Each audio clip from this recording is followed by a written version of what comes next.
All right, welcome back to the pod you're looking for, or I guess welcome to the pod you're looking for, with the inaugural episode here. This is Josh, and I'm Sam, and this is the Mission Impossible extravaganza you're looking for, but not yet. We gotta wait. Dude, this is a Even long time longer. coming. We gotta wait even longer. Even longer. You and I saw longer. this movie last night, and we swore to secrecy about our feelings about this movie We did. until we Yeah. sat down on this couch. Longest about car this ride movie. of our lives. Most quiet, awkward conversation. Silent car ride home in the rain at 11 Yes, p.m. nothing. Like we had just Absolutely broken up nothing. with one another. Absolutely nothing. But Gosh, dude, dude. we have been friends for a while now. And I think Longer this has than been I can remember. longer than you can remember. And I think this is something we've talked about for way too long. Yeah. Of something that needs to happen. Oh, yeah. Long 100%. overdue. 100%. We both have a big passion for movies. We've Mm-hmm. enjoyed chatting together with this, so we thought, what a better way to do it than put it on live. So This is the way you do it. this is the way you do it. This is the way movies are meant to be discussed. It is. On a It podcast is. in front of three people. Yes. Who knows? Me, you, Yes. and Mom. and mom. But what better way to start this, to push it back even a little more? Some news did drop yesterday, right before we saw this movie. That's right. Two new Avengers projects, Secret Wars and Doomsday, just got delayed yet again. So now we are And looking not even at just like a month or your No, traditional no. delay. Oh, it's been delayed a week. no, nothing at all. So Doomsday is now coming out December 18th, 2026, and now we're waiting for Secret Wars until December 17th, 2027. Can I get your initial reaction on that? Well, now my initial reaction was much different from my thoughts now. My initial reaction was, "Are you kidding me?" Because the only lead-in to Doomsday that we have, because you got to believe Ironheart's not going to cover it. It's like Ironheart. You didn't like the trailer? No, from my understanding, Ironheart seems like Marvel's last, like the last remnants of whatever this old Marvel team created in a dark room with their freaking witch's brew. It seems like this is like the last remnants of that horrible period getting phased out. Totally agree. The show had been delayed like 3 times. Totally agree. It was. I think the show was filmed like around the time Wakanda Forever came out. Yeah. So it's been sitting there for a long time, and I think it's one of those things where it's like the project is so big you can't not do something with it. You can't just shelve something like that. And there have been projects that have been shelved before. Yeah. And it hasn't worked out for these companies before. I think back to like a couple of years ago, there was like a Batgirl movie. Yeah. And Michael Keaton's Batman was going to reappear. Yeah. And it got filmed, edited, and there were like trailers for it, like ready to be released, and then DC Didn't shelved happen. it. Yeah. And I can't think of a single person who would have been excited to see a Batgirl movie. No. But people were in an uproar because they were like, how can you like bring a movie to completion and then not do anything with it? Yeah. So I would imagine that regardless of how bad this show is probably going to be, people would have been upset that it wasn't going to be released, because Ironheart is a significant character nowadays in Marvel. Yeah. At least in the comics. And there is like a necessity for some people to see this character realized on live action. Yeah. In a way that she wasn't really in Wakanda Forever, because you kind of have to like rush the process a Right. little bit because it's not her story. Right. And All that being said, yes. I feel that they're not going to touch Avengers whatsoever with that. And so the only lead Hopefully into not. Doomsday that you have, without this delay, is Fantastic Four, which comes out in a month. 2 months. And we kind of already got a lead into Doomsday at the end of Thunderbolts with the Fantastic Four careening into Earth's orbit, which feels like build-up enough for me, because it almost reveals what's going to happen at the end of Fantastic Four, as if it wasn't obvious enough. I mean, they're in the Avengers movies; they had to be there Yep. somehow. But after thinking about it and being annoyed for like a half second, I think you kind of brought me out of my Doom mindset, and I feel this gives them a lot of time to rework things, even if there's not like entire movies to move around. This gives them a lot of time to rework projects, to maybe add more emphasis on Spider-Man Brand New Day being a lead-in to Doomsday in some way, even if it is a street-level movie. It gives them opportunities to maybe build something up. I don't know. Kind of rework the timeline and reconfigure things. I don't know. I don't know what or how they do things, but it gives them more breathing room to feel like we don't have this big deadline that literally is 11 months away. That we now have to record, shoot and edit this movie that's going to break records for the biggest cast, the highest billed, actors. It's the biggest movie of all time. Like, if this is not the biggest movie reception-wise, it's going to be the biggest movie in every other statistic. Mm-hmm. And so you have to really hit this out of the park. Yeah. And so I feel that this gives them the time to be able to realize a project that deserves nothing short of being one of the greatest superhero movies ever. Yes. It should be. It needs to be. Right. It needs to be. And I know you touched on this before, but it does feel like the Ironheart thing, to go back to that, is a bit of that last bleeding out from the Quantumania, the Secret Invasion kind of era where we're dealing with just hot garbage. It's coming out every 2 months. You got something terrible. And now you're looking at it, and I don't know if you feel this way, but I feel like Thunderbolts felt like the start of a new kind of era here. Mm. And I think with that, Fantastic Four, and now these movies coming out, this is kind of what's getting me excited and back in. Yeah. This is that new direction and new beginning with characters that we actually want to see and care about. And I think now that we're finally going in that direction, I'm a big fan of them taking this delay. I mean, we've been talking for the last couple weeks about how we're seeing things about people are just getting their scripts now. They haven't even seen the full thing to know what's going on. Well, because there's not a full thing. That's the crazy thing. They're filming a movie with the likes of Patrick Stewart on set. There's no completed script. No. Right. No. You've got big name actors not even signed, like Tom Holland yet. Mm-hmm. That's a big problem. Mm-hmm. I don't know how you have this movie come out next May and not have it be a total disaster. No, and I think you could still pull off Secret Wars because that's 2 years away, but or not even. It's not even. No, year and a half, I guess. No, yep. But Doomsday is kind of you're almost to not to not to like use the word over and over again. You're almost dooming the movie to be received poorly. It's there's so much hype around this movie, but it's so hard to not look at it practically and be like, if this were any other project, I would look at that and I'd be like, you're releasing it way too soon. Yes. Like you're trying to pull off this monstrosity of an event way too soon. Yes. And while this adds absolutely nothing to the movie itself, are you not the biggest sucker for a movie around Christmas time? Do you remember the hype going into No Way Home a couple years ago? And even like when 2021, dude, that when the audience reception was higher into even the sequels and everything, and there was nothing. That time like of year is the best. Yeah, it really is. 100%. So I'm just sitting there thinking about how we're gonna be all geared up for Christmas, and we're gonna be sitting there. Hopefully, fresh out of college semester. Yep. Oh my goodness. Fresh done with that. Oh my goodness. I think it's gonna be fantastic. Yeah. I think it's gonna be fantastic. It ought to be. Do you think with that being moved up now, we only have Fantastic Four coming out July, and then Spider-Man next summer? Yeah. What do you think is going to fill that time? Do you think that's a good thing for Marvel? I mean, because it seems like at this point we're not getting anything else. Well, it's so interesting with Spider-Man because you see all these rumors about how it originally was going to be multiversal. Andrew and Toby Marvel was gunning to get them to return. Yeah. So you have this whole thing where and then there was a report where it was like I think Marvel wanted it to be, or maybe Sony wanted it to be multiversal. Marvel wanted it to be street level, or one or the other. Yeah. Not that there's anything wrong with either. But the two companies didn't agree, and so you had all these different things, and then you have now it's like Scorpion, Tombstone, and a guy named Boomerang. So you have all these different like things. It's interesting because I feel that it being the last project before Doomsday now, it almost forces Marvel to tie it into some big multiversal thing, regardless of if it's street level. But like I understand the draw to wanting to make a street level film now that you've established in No Way Home that this is a character who's very independent of other characters in the Marvel universe, which up until this point, my main complaint with Holland Spider-Man is that he hasn't been. He's needed everybody. He's needed everybody. He's needed Strange. He's needed Iron Man. And now he's free of that.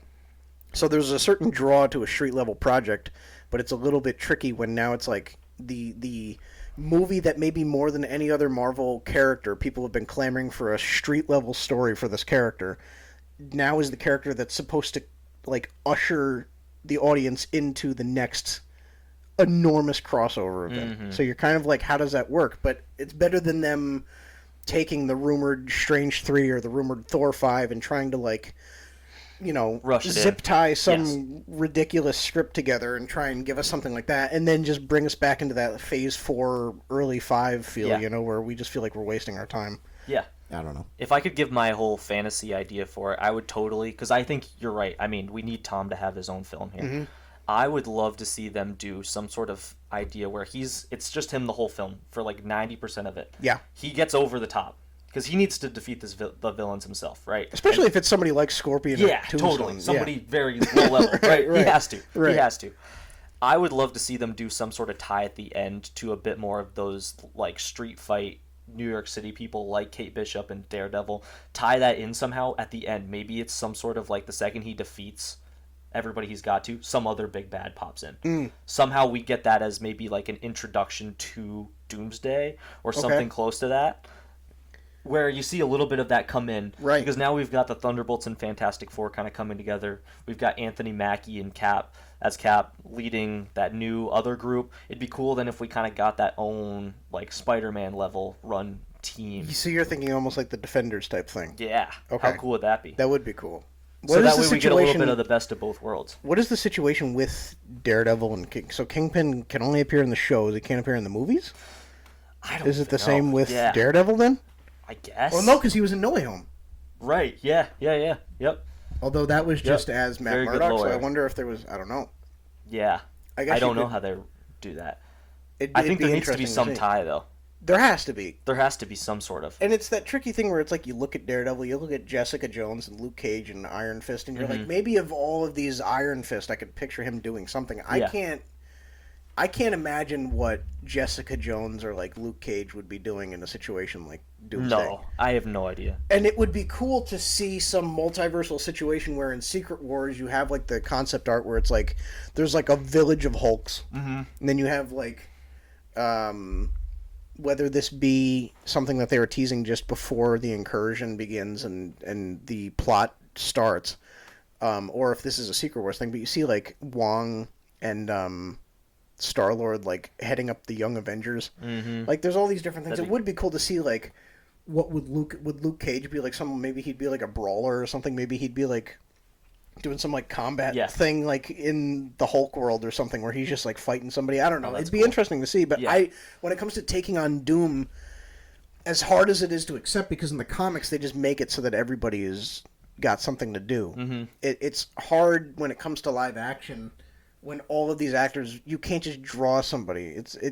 You know, like you don't have this like free roster of characters at your disposal. Like every actor wants multi-million-dollar contracts, especially in a movie like this. It's hard to find a place for some characters, and you have to almost accept that even though this is going to be the biggest crossover movie of all time, you have to let certain characters go to the wayside to protect almost the integrity of the plot. Yeah, and I think that's the blessing and curse of a movie like this is everyone can't be their own individual standalone. Right. Which is why I feel like for a setup of this, which I know they've already started doing, you have to kind of make this a bit more sectioned off with teams going into it. Yeah. So that different parts of it is not just so like, oh, we're recruiting this person and this person. I don't know how they would have the time to do that. Where it's like the whole movie is like a montage or something. You can't.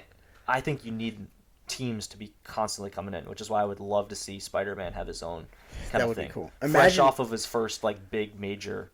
I would love to see some situation in Secret Wars where it's like the Spider-Men are together, and it's like they almost have like a Spider-Man like I don't know. This is going to sound really cheesy, but it's just for a lack of a better term. There's like where there's some sort of like a Spider-Man like task force or almost where it's like Andrew, Toby, and Tom are all like together again, and just doing stuff. I don't know. I don't know how you would work that in, but like I don't know. It would be cool to see. Do we get a little Madam Web in there, or no?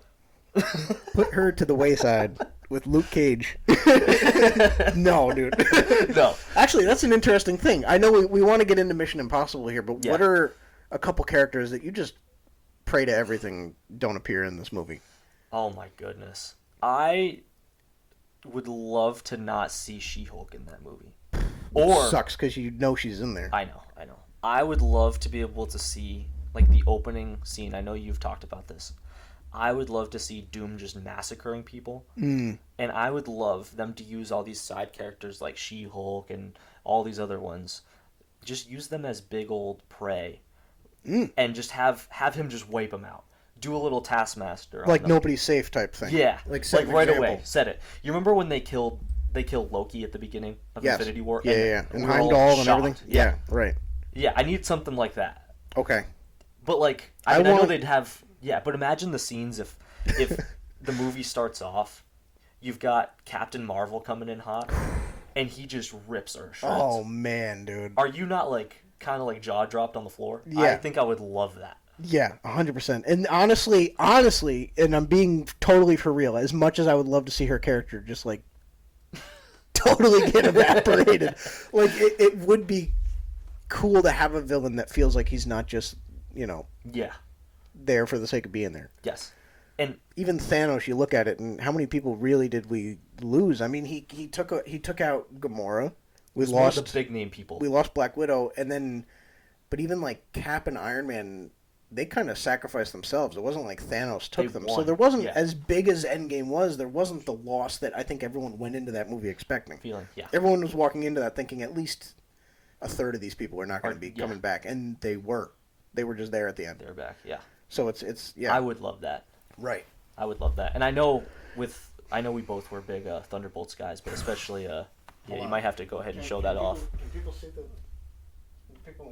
Thunderbolts fan? You know it's bad when you got to go on to Amazon and customize one of these things. There is no bigger fan on here. Because they're not making the shirt. No, they're like, not. surely They're there's no not. big Thunderbolts fan. The merch will open soon. My gosh. We'll have that going. It'll be in the shop. Yeah, in the shop. $85. But I remember when we were sitting there watching this, and Sentry immediately vaporizes that little child after they saved her. Yes. But they did go back on that. But I remember in that moment, I was like, that's oh what you my want. word. It's what you want. Yeah. Yeah. And I was a little disappointed in the film that we didn't get some sort of angle with that there was zero loss on it. So I think it would be great, like we're talking about. I think there needs to be some sort of edgier movie coming soon. Yeah. And I really pray this starts with Doomsday. Man. I think that wraps up our... Yeah, I think that's a good start. I think that's like a really good... I mean, we'll be talking about that movie so much. Yes, I know. Between now we have 6 more months to talk about it. Yeah. 6 months. Golly, dude. All right, so what are we thinking? Are we getting into our little Mission Impossible talk here? I think so. We're going to preface this. We're going to start it spoiler-free for those of you who haven't seen the movie. Yes. And then when you've it seen did just come out last night. Well, yes, and we'll give a distinct divide of when this thing is going into spoiler talk, so then you can kind of tune back in. But I think we get right into our spoiler-free talk. Dude, do you want to lead us in here? Yeah, we have not said a word about this. We mentioned that earlier. No. We have no idea really what the other person's thinking. I mean, there were a couple points in the theater. I did see a few mouth-open reactions. But when you're watching Mission Impossible, I mean, come on. Yeah. Some of those scenes are incredible. Dude. Incredible. I think the final 25 minutes, hands are just up over the head. I know. Yeah, it was crazy. There were so many points I had my mouth just hung open like I don't know what's coming here. And I think I'd like to hear if we could go ahead and give our review of Mission Impossible here. If you had to give Mission Impossible Final Reckoning a rating out of 10, can we go ahead and both just say that at the same time? At the same time, I like this. Yes. Okay, yeah. Are we gonna use points system here? Because I could almost use a decimal here. Like and I'm not saying this is my thing, but like for example, like 5.5. Yes. Okay. Could I even do like a 5.3? Sure. If I wanted to. Yeah. Okay. Yeah. All right. Do you want to count this down? Oh, I got to really think about this because I was thinking in solid numbers here. Okay. Because it adds a lot. All right, I think I have a number I feel good about. Okay. All right. You feel good about a number? Yeah. Okay. So this is our review. Mission Impossible Final Reckoning. Okay. 3, 2, 1. 9.3. Ooh. Are you serious? Yeah. Are you serious? Wow. No way. I feel, Are you serious? Yeah. It was definitely, it wasn't 9.5. No, it wasn't. Definitely 9s. Yeah. Definitely 9. That feels like a really good rating. It does. All right. You want to, like... I mean, as with any Mission Impossible movie, when you're dealing with the settings, the crazy stunts, the scenes, I mean, it was your typical run-of-the-mill thing here. Mm-hmm. But with I think where we agree on this potentially is it separates itself emotionally, I think, a bit. Yes, 100%. And it just adds that depth to this film. So now you have, on top of the amazing, like, mouth opening scenes here, you've got that little extra bit of depth that maybe wasn't there in previous films. And I would like to, because you brought this up the other day before we had even seen the movie, and you said, do you feel that the franchise suffers from the movies, especially like 1, 2, 3, and even like 7 into 8, like a lot of these movies have different supporting players. They do. It's Tom Cruise is the consistent emotional core of the movies. Yep. But otherwise, 2 or 3 carry over. Yeah. Luther. Luther. And otherwise, that's it. Right. And so you have the situation where it's like, and you said, do the movies suffer? And it feels like up until now, the situation has been you're making Tom Cruise the emotional core of these movies. Right. And Tom Cruise is notoriously like one of the more unemotional actors. I think he tries emotion, but I think most of the time it falls flat because the guy's got like the dead eyes where he's like he's screaming or he's crying or he's angry, but like nothing's going on back there. And like that's why people roast him. That's why he's like kind of notorious for his emotional scenes because he'll be screaming. He'll have the vein popping out of his forehead, but like his eyes are glazed over, and I think 8 flips that on its head. Totally. Yeah. I know we can't say too much into this, but the opening montage even, some of the things that they connect, they do a great job, I think, in the film connecting back. Yes. And rewarding you, but also making it a thing where you didn't have to watch those movies. Right. To be able to get that connection and understand the emotional depth. You know what's interesting is I see a lot of people complaining about that, about how so much of the movie is devoted to tying things together. When there's this pressing, typical Mission Impossible, the world is ending plot. Yeah. You have this other thing where it's like they also are tying back to like past movies. Yeah. And I see a lot of people saying that drags the movie down. I don't think either of us felt that way walking out of this. Even without saying anything to each other last night, I don't think that was the impression either of us got. No. Well, I mean, I did see, I know we were both visually reacting very strongly. Yeah. It was, that was a lot. That was a lot. It's interesting because they tie things together that you didn't think you needed clarity on. There's certain... Is this spoiler to say? If it is, we can cut it out. There's certain people that appear. There's certain... like quotes that are from the past movies that kind of resurface where you're almost like and there's certain plot devices that had been left for a while where you're almost like I don't know about this but I'm fine not knowing, and then it happens and it gives you clarity and you're like, oh, but now I don't know, now I wouldn't want it any other way. I want to know how this character's doing now after not seeing him for a while. I want to know what that was. I'm glad I do now. I mean, there's things that connect back even to Mission Impossible 1, 1996, almost 30 years ago. Right. They do different plot devices that connect there. Like you said, the lines. Yep. I think even from number 4, I think there's even some stuff, some big things from that every happen movie, in I that. think. Yeah. Yeah. But like really big things that tie in at the end. Yeah. That all are like a really big part of the story. That doesn't feel like it was forced. It almost feels like it was part of the intentional process of making these movies. Absolutely, dude. Yeah. All together. Yeah. I feel that in a it's so interesting because I think when they set out with Mission Impossible, it was clearly just how can we make almost like an American James Bond. And I think that was the running thing for a while is, oh, this is just America's answer to the 007 franchise because they can't get their hands on it. Yes. And then you had the situation where Tom Cruise went away for a little bit. J.J. Abrams brought him back in MI3, and you have the situation where now it's like it's all about Tom Cruise, his personal life, his wife, this villain who knows the inner workings of Tom Cruise's personal life, and he's exploiting them. And so now you're teasing us a little bit because you're like this character that's been so dry. He's willing to scale cliffs. He's willing to suspend himself from a rope and do all this crazy stuff, ride a train and fight somebody on a train. But there's no like emotional connection to this guy other than how is he going to defy death today? Yes. And now you have a situation where, but he's got people he loves.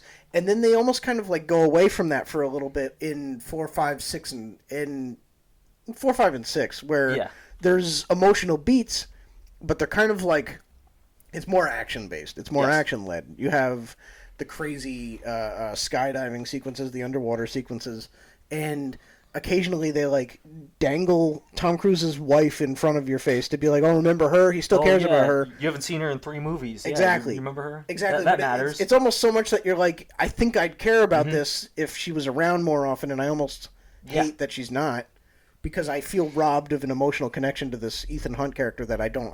I want, but I don't have. And then 8. What's interesting is I think I can only count from my initial memory like 2 or 3 scenes where Tom Cruise is not like teary-eyed or emotional in this movie. Like he really is pushed emotionally, and even if it is just the stakes driving it. Yeah. Tom Cruise is emotionally pushed to the limit in this movie.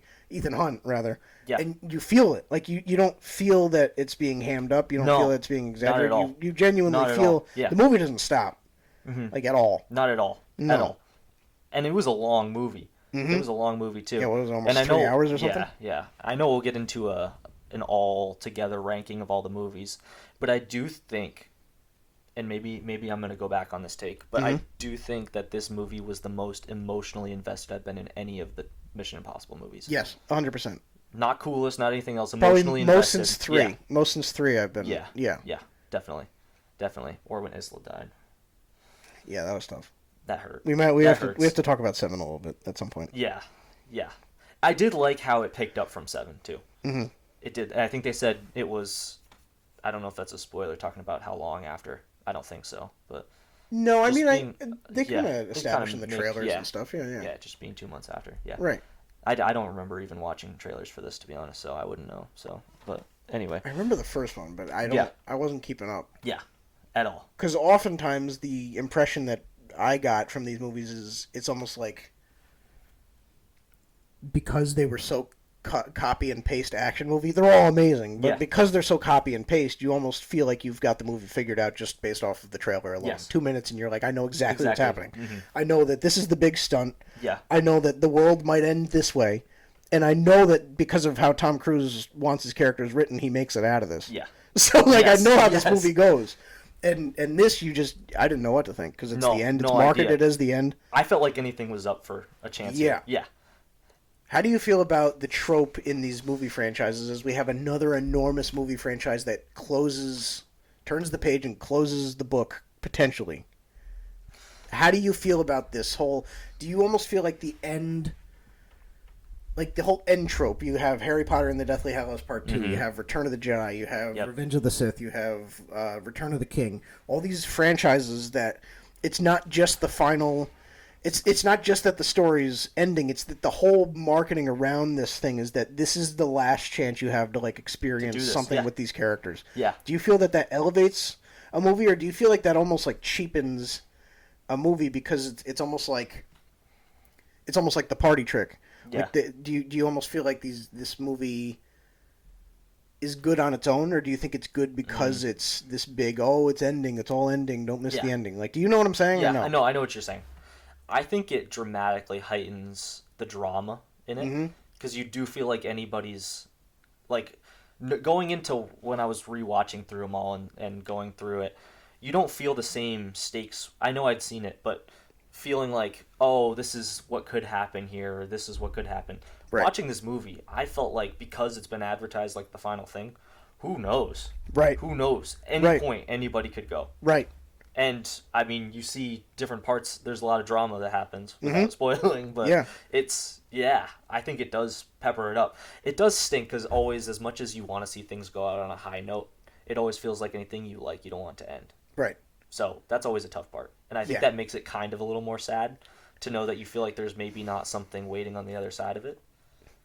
I think that's like it's the most bittersweet thing about the movie industry is when you can craft a story good enough to warrant a conversation from the audience about when is the next one coming out. Yes. Like at a certain point you do have to decide to end it for, like we were talking about before, the integrity of your story. you have to be able to pull a plug at a certain point.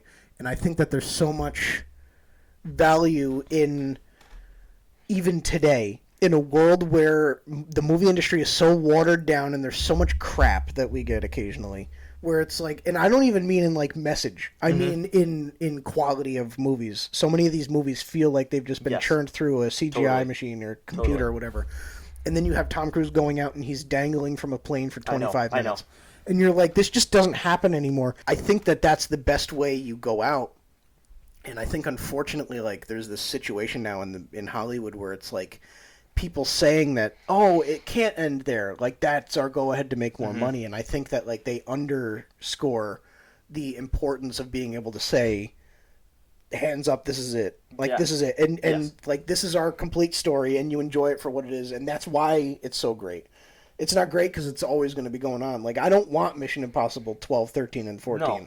Just like Tom Cruise said Top Gun 3 is coming out. I almost don't want it. Yes. I want to forever be saying what's next for these characters because of how good the other two movies are, rather than seeing us get to Top Gun 6 and being like... run into the dirt. I can distinguish the exact moment this series fell flat. Yes. You know what I'm saying? Yeah. Yep. I think this might be a good point to move into some spoiler I think topics. I can't hold it any longer. Walk us through I can't hold this any longer. Walk us in. So I do have some pros, some cons set. Okay. Huge. I feel like because we were just gassing up the movie over, I mean, we did give it a really good score, 9.3. Mm-hmm. I do have a few things I want to touch on that I do think from this movie that do connect a bit to the overall franchise. Okay. And again, this is now spoiler. Okay. I think at points, the biggest thing is there was a lot of exposition involved that made it feel like you really had to try and pay attention.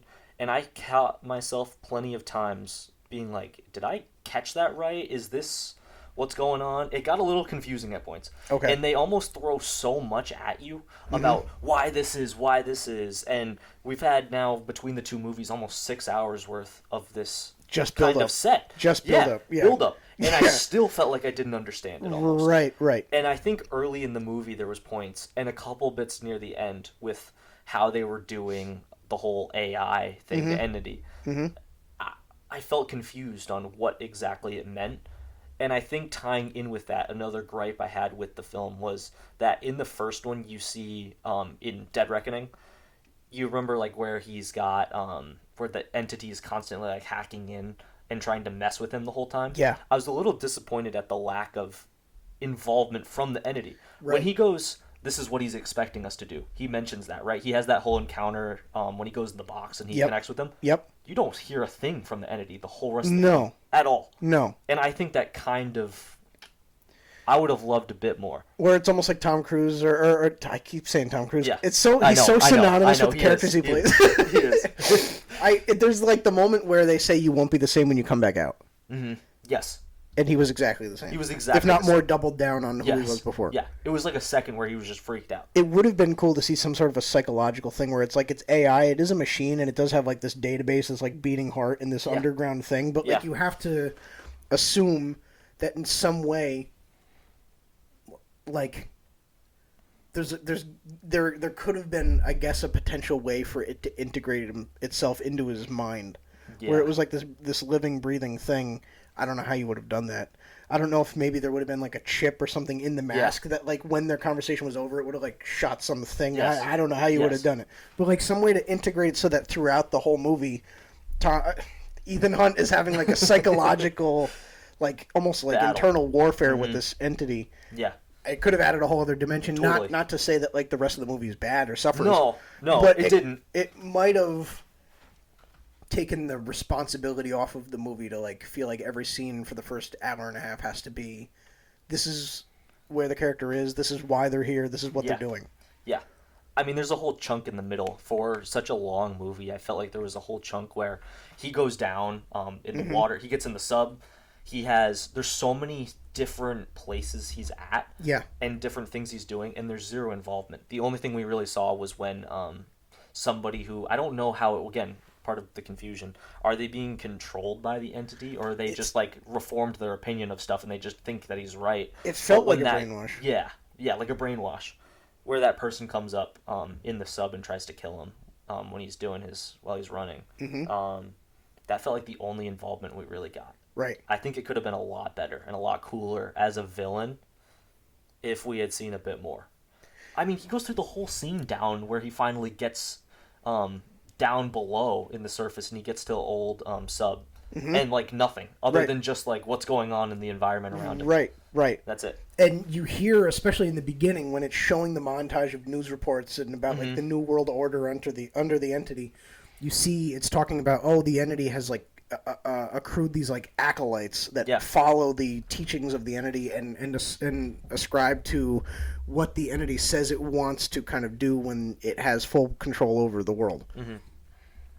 You would think that when they finally get to the underground source of the entity's mind, that, like, Gabriel and his men wouldn't have been guarding the place. It would have been the acolytes. Yes. Like, so then you have a whole other thing There's where it's something already... like, why is there nobody guarding that thing? No. If there's people that, like, and again, maybe it's just people don't... I think they do say at some point, like, nobody knows where this thing is, but, like, they do. So clearly it's out there. The information's out there. Yeah.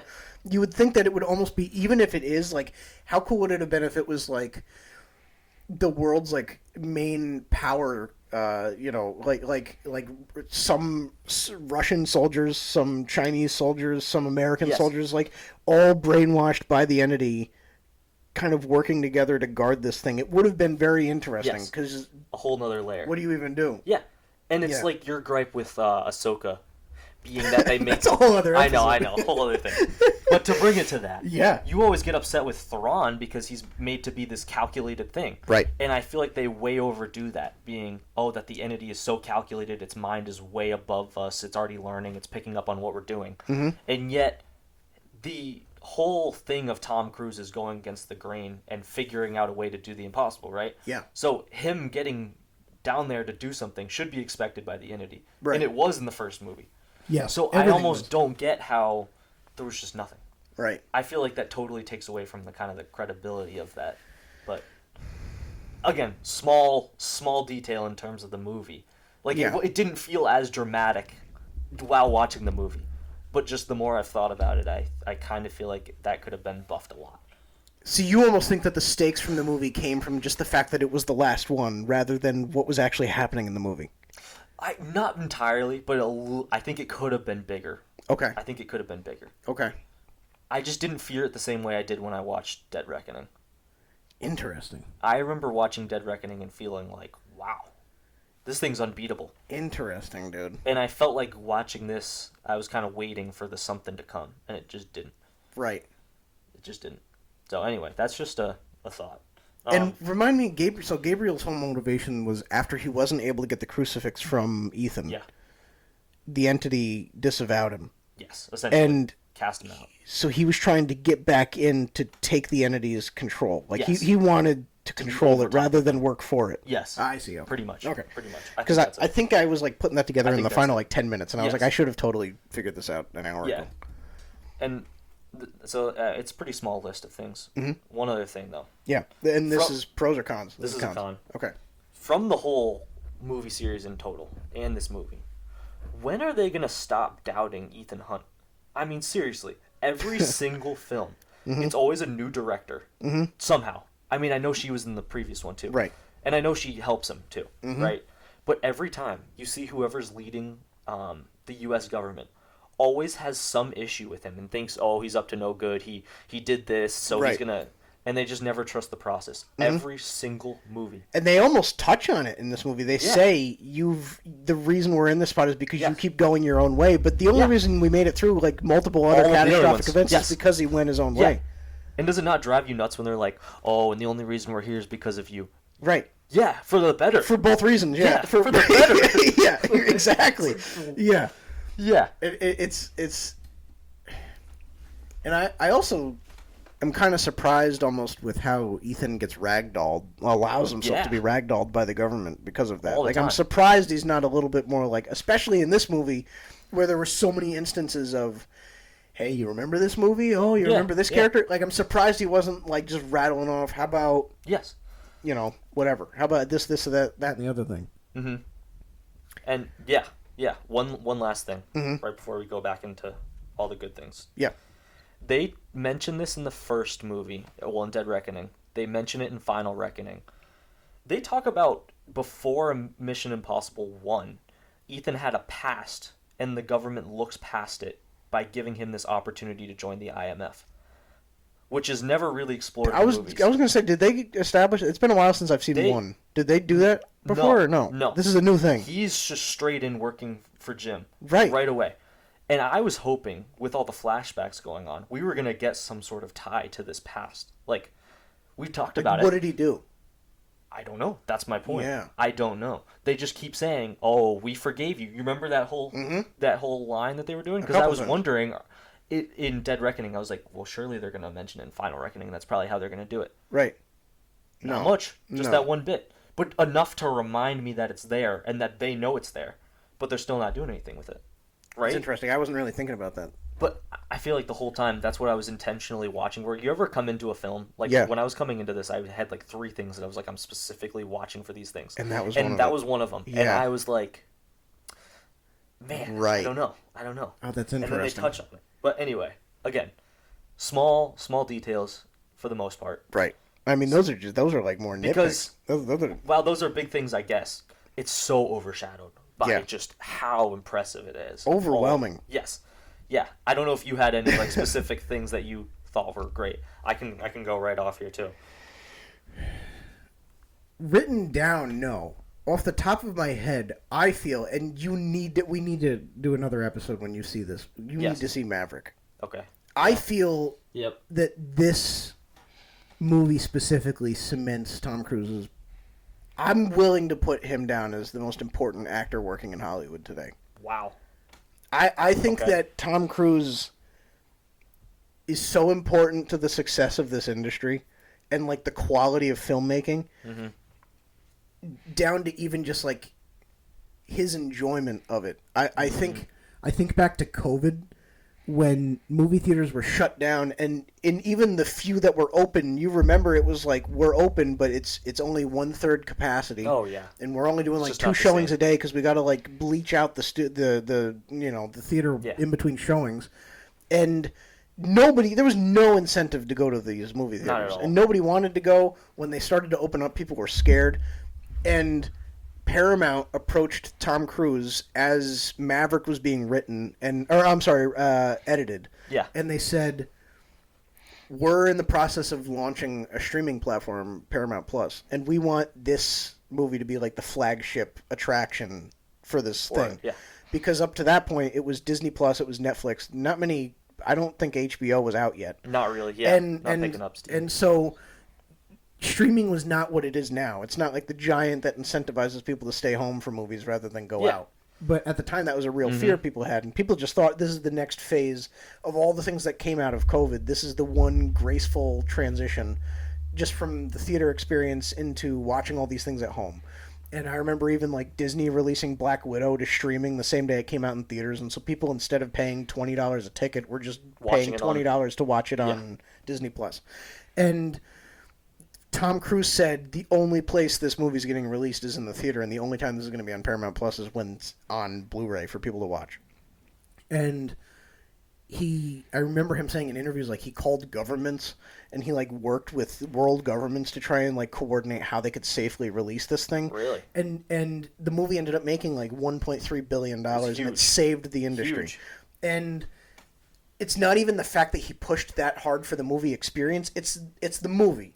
The Top Gun Maverick is so unbelievable, and it's made with so much love and care, not just for the story and the characters, but for the movie making process, down to the cinematography, the sound design, the practicality of it. I mean, there's sequences that are clearly CGI, but it's overshadowed, like you said, by all of the good in it. Yeah. And it's almost an overwhelming experience. And I remember being in that theater with my dad, like, almost moved to tears, and it wasn't even by the movie. It was just the fact that, like, this thing that I thought I grew up loving and I thought had died with this pandemic was alive and well again, and it was because of this guy and how much he loved what he does. Yeah. And I see that even years later, we're back in movie theaters and everything's okay, but we're back in movie theaters, and movies have become this slop fest of CGI, writing that feels AI generated, the same actors are in every single movie, and Tom Cruise takes his time and creates this thing that feels like a living, like, breathing passion project. And it's really quite remarkable. I can't think of a single other actor in the industry who would do half of the things that I saw him do in this movie. And he does it not even for himself or to, like, build up a repertoire. He literally has nothing else to prove. No. He's just doing this for the love of the game. Exactly, for the love of the game. And it's so cool to see. And the fact that there's moments where you're sitting there and you're watching him and you're like, he could have died there. And then he could have died here. And you're pinpointing. One thing goes wrong. A string snaps. His harness goes loose. And this guy's dead. Yeah. And he's just doing it for a movie. Like, it elevates the experience. 62 years old. At 62. Yeah. It elevates the experience as an audience member so much. Because I remember we've talked about this in COVID. And then I'll stop my rant here.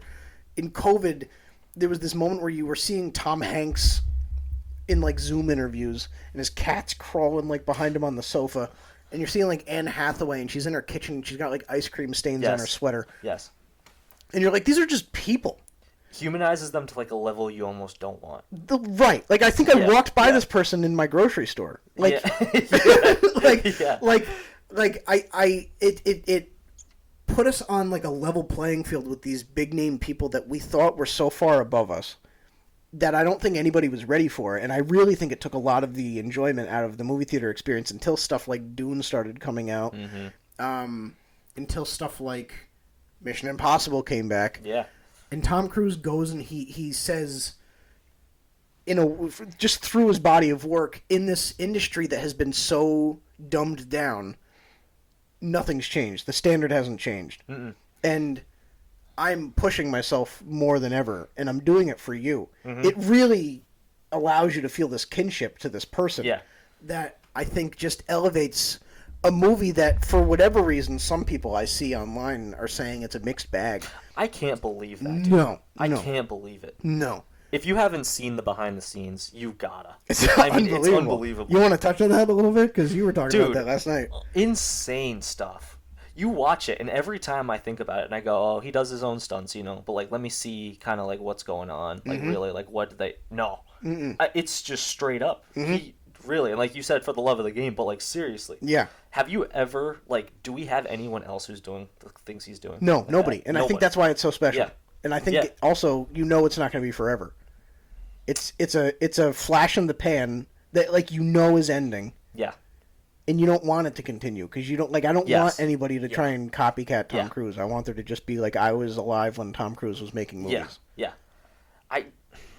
He looks great for 62. He really does. The hair didn't do him much favors in this movie. It did. Say that. It that really might did. be my one con. That's your one con. The hair. I agree. The hair. I agree. I felt like it was the first time I looked at him in the movies though, and I went, man, he's getting like.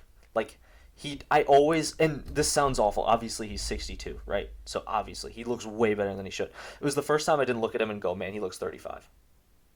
Yes. And I went, wow, like, we're here. We're kind of to the end of this thing. Let me ask you this. Does that elevate everything that happens in the movie to him, though? Because you're like, the age showing almost makes the tension higher because you're like, I don't know if I've never seen a person this old do something like this before. Yeah. I don't know if they can do it. Yeah. And then you're like... How is he? I know he wants to. I don't know if he can. Yeah. We need to jump into this. Yeah. But the plane scene, or the helicopter scene. Oh my gosh. Oh my word. And we're gonna rank the stunts in a little bit. But have you been pushed to the edge of your seat more? No. I saw you several points take your hands and, like, rub the sweat off on your legs. Yeah. They were sweaty. Dude, it was crazy. They were sweaty. It was nuts. We always joke that, like, I have chills running down my body. Mm-hmm. My hair was standing up. Yeah. My palms were sweating. Yeah. I couldn't believe it. And there were a couple moments where whether the plane flips or he slips or something's going on where you're physically, like, seizing up a little bit. Because I know he actually did it too. Right. And I'm like, how in the world did you do that? Right. It was tough. Yeah. And I've kept looking at it like, how is he going to get out of this? Mm-hmm. Like, I really couldn't see a way he was going to get out of it. Yeah. You know what's interesting is I almost feel, and this happened in 2009 with Avatar, where CGI had suddenly become so hyper-realistic that was what put your jaw on the floor. Yeah. You were sitting there and you were watching these real people interact with these aliens and interact with this alien world. A person reaches down and like interacts with this like fern or something on Pandora, and the thing's moving like a normal fern would, but you know that they filmed this in like a green box, and it blows your mind, and your brain almost can't separate what you're seeing from what you know. And I almost feel like since then, CGI has become so commonplace in movies that now, when you're seeing something like that and it's real, it's the same effect. Yes. Where you're like, you can't process that that's a real thing. Yes. Just like you couldn't process that was fake. It's crazy. It's insane. It's insane what he's doing. Yeah, Yeah. it is. It is. And that takes me to one of my biggest pros of this movie and the other movie. I love Gabriel. I think he's awesome. Yeah. I think he's so well done. That whole scene where every time he's getting bashed his head in, it's like a scary scene. I mean, he's about to fall out of the plane, and he pans over, and the dude is just laughing. Yeah. And he's just laughing like maniacally. Which I love. I love the so maniacal cool. add to his character because he didn't have that layer in the didn't. 7th. No, that's true. And I was like, I was bummed in the 7th. I'm not even gonna lie to you Really? because I was like, is this another like situation like the dude from MI4? You know what I'm felt saying? that way? It felt like he was a little bit of like the stroke the mustache, I got a bomb somewhere and it's the countdown has begun type of villain where he's like, Really? petting the cat or whatever. That's what it felt like to me. Okay. And I wanted so much more. Okay. Because I was like, I know this guy is the like penultimate villain. Like I know this is where it ends, and I want him to be the biggest challenge Ethan has faced. And then in this movie, he's like cackling and he's like throwing insults, and you're like, oh, this very is what calculated. We needed. Yeah, ahead of Ethan constantly, like the whole movie until the end.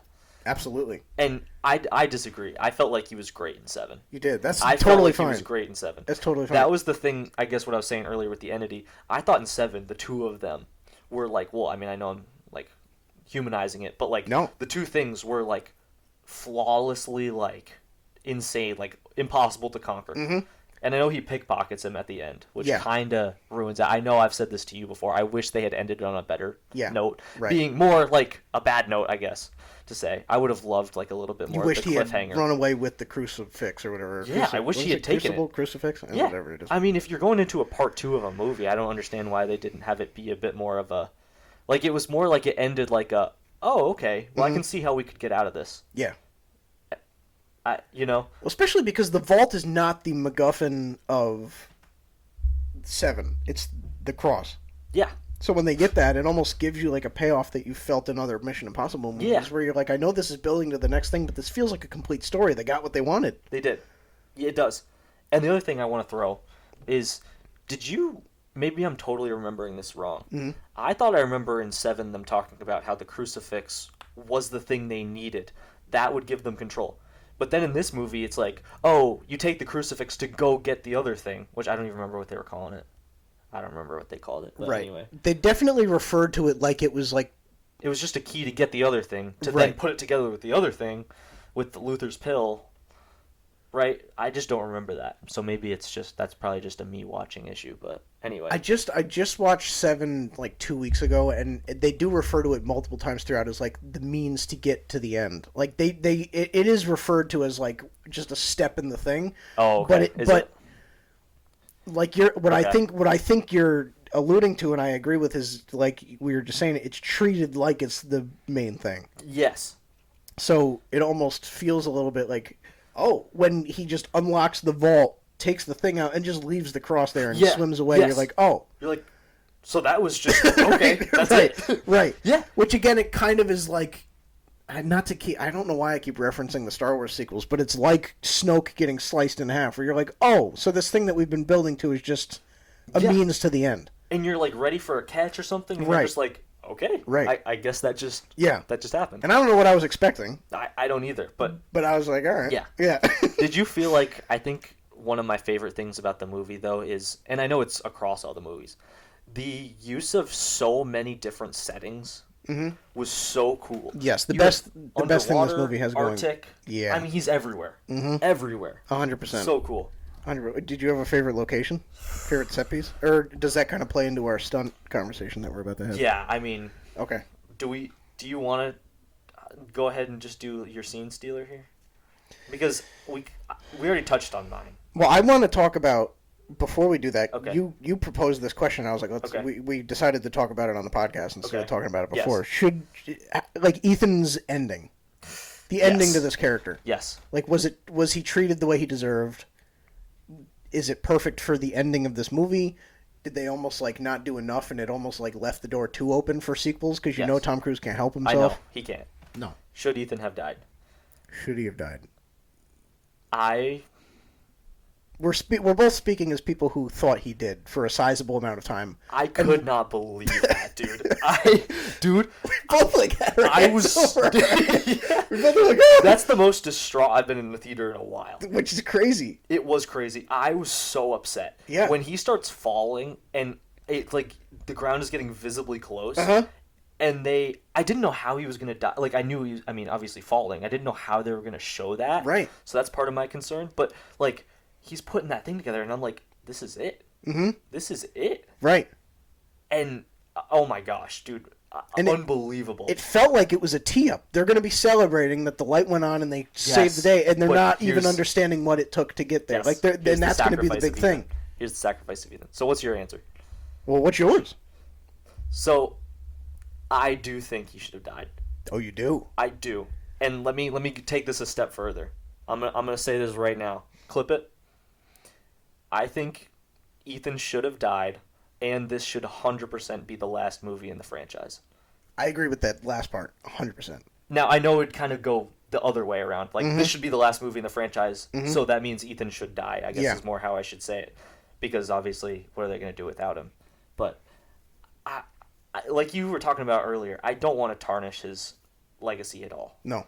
And he is getting older. Mm-hmm. And, like, I felt like that was such a great way. And I do feel like when you're doing a movie series, when you have, like, a movie, I feel like all the final ones are the ones that tie everything together. Yes. And I felt like they did such a good job wrapping everything in, tying it in, and, like, making this feel conclusive. I think it would have just felt like the very perfect emotional send-off to be like, he had so much, and he gave it all. Yeah. He gave it all. And yet again, he sacrificed himself for his friends. But this time, he actually died. To further your point, it felt like that's what they were building towards. Yes. With the government saying the amount of times we've trusted you to save the day and you've done it, but you've done it on your own terms and people have paid for it. Yeah. Like, it almost felt like that's where they were going. Him being the one person to pay for the world being saved would have been like a poetic way to end it in a way that Mission Impossible really hasn't been written before. Yeah. What would you have said? My perfect ending to the franchise, although this was pretty... You love your, like, Guardians of the Galaxy. So you do want it to be the end? You love your... Yes, I want it to be the end 100%. I don't want this movie franchise to keep going. And, and for all the right reasons. Like, it's perfect. It's a perfect, well-rounded series. Mm-hmm. My perfect ending, as good as this was, because you love your Guardians of the Galaxy Volume 3 endings where everybody's, like, all together and they all survived and they move on. Mm-hmm. My perfect ending involves a little reworking of 6. Okay. I hate that they gave his wife a new husband. Oh. I think if they had imagined for a moment, and this is like huge, this isn't even like something they could have done because the husband was a character. Imagine for a moment that in 6, she's maybe working on the base or she's doing that thing when they go to visit whatever at the end of Fallout. Imagine the husband's not a thing. There is no husband. It's just her. Yeah. And then this movie ends. Ethan falls. We're led to believe that he's dead. And the movie ends, the day is saved, the government is whatever, high-fiving each other. And then you see this sequence where all of the characters, like we saw at the end, kind of reconvene and smile at each other one last time and go their separate ways. And in the rain, Ethan is there. And he's like in almost like he's like kind of gone into like exile, or he's kind of like erased his identity from the scene. And he's with his wife. And they both walk off. So you know that he made it. You know that he's happy. But for the safety of everybody around him, he's off the grid. And there is no Ethan Hunt. Right. Yeah. There is no Ethan Hunt anymore. Like I think that would have been interesting. Because I think that there's a certain element of, and they allude to it a little bit in this movie. It's almost like Ethan Hunt's existence necessitates a threat. Yes. Because of him being there, there's always something to oppose him. And I think that if you erase him, you erase a lot of risk of something problem. happening again. Yeah. And I think that it would have been interesting to see a reality where everybody thinks that he sacrificed himself. And he's alive and well, he's with his wife, and he just kind of goes off into the sunset. That would have been interesting. Now, I think the way they ended it was very well done. It was fine, yeah. But it would have been cool to see him either die or die. Yes. And to have there be a sacrifice made. So it's like you get the best of both worlds almost with it. Yeah. You get the sacrifice feel. Yes. Because he can't go back. He can't ever talk to those people again to keep them safe. But like he's alive and well and he's with his wife, or he's dead, and his sacrifice means a great deal. Yeah. I don't know, dude. It would have been interesting. Yeah. Yeah. But it is a win-win because what we did get, like you said, was solid. Was awesome. Yeah. It was awesome. Did you at all feel what I felt when we both felt that scare when he almost died? When Kittredge comes back up to him at the end there and he's just in that field alone, I was so certain for a second that they were just about to whip out the Glock and just shoot him. Yeah, because he even does. He pulls it out. And I was like, you cannot be serious. I thought they were just going to, like, dead frame, pull it out. Ethan was just going to stand there and, like, take it. Silently, yeah. Just take it. Yeah. I really thought that's where they were going. And I was about to lose it. Kittredge confuses me so much. I don't Whose side is he on? I never understand where he's at. That, if we can go as a whole to talk about that on terms of just like the whole franchise. Yes. I think that's my biggest gripe with the whole franchise is it's really hard. And I know a lot of it is intentional swerves. Mm-hmm. Right, totally intentional. Mm-hmm. But sometimes the swerves are almost too much. Yes. That I can't even tell outside of the couple, Ethan, Benji, and Luther.